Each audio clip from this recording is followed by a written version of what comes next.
As I grew up, I loved watching Star Trek. And even now, today, I like Star Wars, Star Trek, and anything that has to do with the universe. And one day when they do make the USS Enterprise, I'll be on that ship.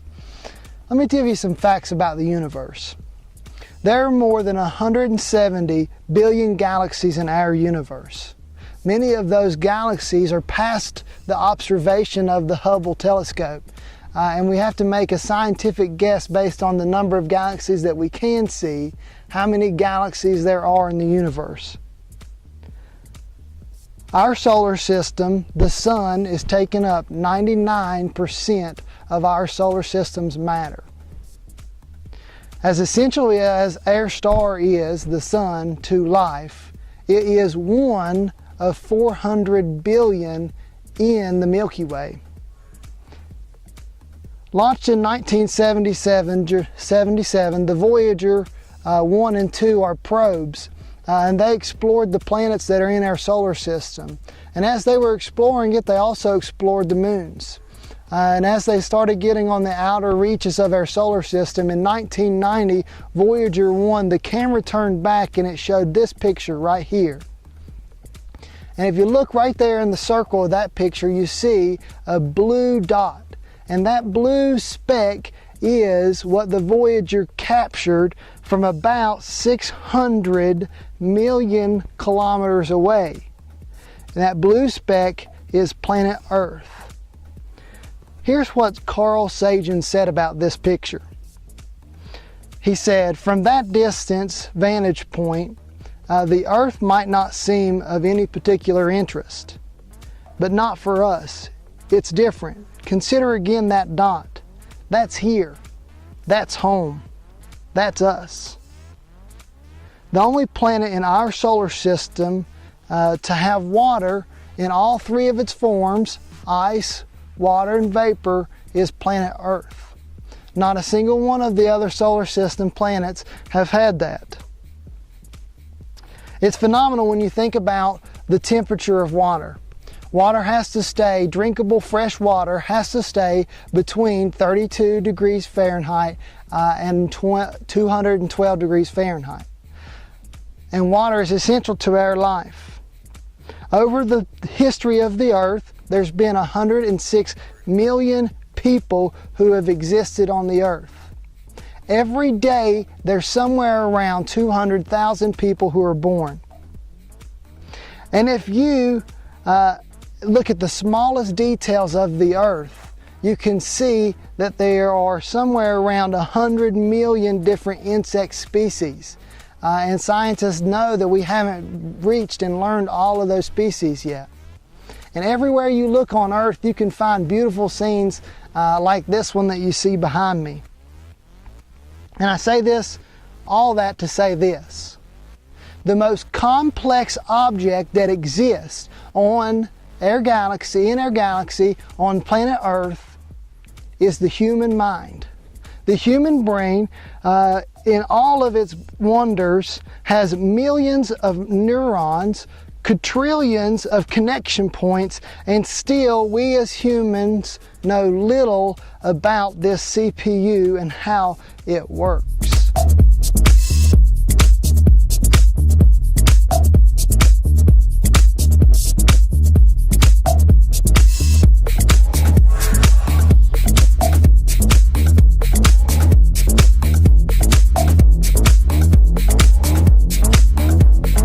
When God made everything, now He looked back at the earth and the sky and the water, and He said, "That's good." And He looked back at the animals that He had made and the creatures of the sea that He had made and the birds that fly, and He said, "That's good." But then when He looked back later and He saw the humans that He had made, the pivotal moment of His creation, He looked back and said, "That's very good." Ephesians chapter 2, verses 8 through 10. "For it is by grace you have been saved through faith. And this is not from yourself, it is a gift from God, not by works, so that no one can boast. For we are God's handiwork, created in Jesus to do good works, which God prepared in advance for us to do. We are God's handiwork, His workmanship, His masterpiece. When He looks back at us as humans, He says, that is very good. Pimples to dimples, from head to toe. When God made you, He knew what He was creating. He didn't make you by a mistake. We have young ladies in Jive who they put on makeup and they get ready and they want to impress that dude. They're looking for something and they want to impress that dude. So they do things to their body that they shouldn't. And they do things that they shouldn't because they're looking for approval in someone else. And God says, I formed you. Before you were made, before you were known, I knew you. You're not a mistake. You're created in Him just the way that He wanted you to be, flaws and all. And dudes, don't think that you're the exception to this. We do the same thing. We work out, we go to the gym, and we try to get our bodies looking right so that we can meet that fine young lady and impress her.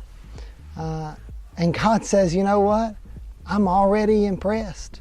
I'm already impressed with what I've made. When we look at becoming the image of Christ, we have to look at it through this lens, that God formed us. See, a lot of the times when we do spiritual practices and we do things that bring us into a relationship with God, we'll get down on ourselves and we beat ourselves up and we're like, man, I didn't do this, and man, I didn't do that, and I should be doing this. And what you really need to do is look at yourself through God's lens. That He created you just the way that He wanted you to be. He formed you. He knows what you will and won't do. And He still wants a relationship with you. So let's talk a little more about that and what it is, what spiritual practices are, and what it is to become the image of Christ.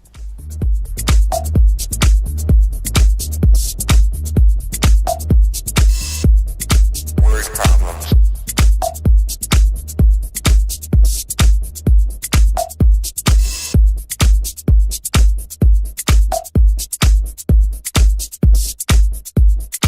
When we talk about becoming, we should really talk about what it is when we mean spiritual practices. Well, let's start by telling you what it is, by telling you first what it's not. Spiritual practices are not four things. Spiritual practices do not measure your spirituality.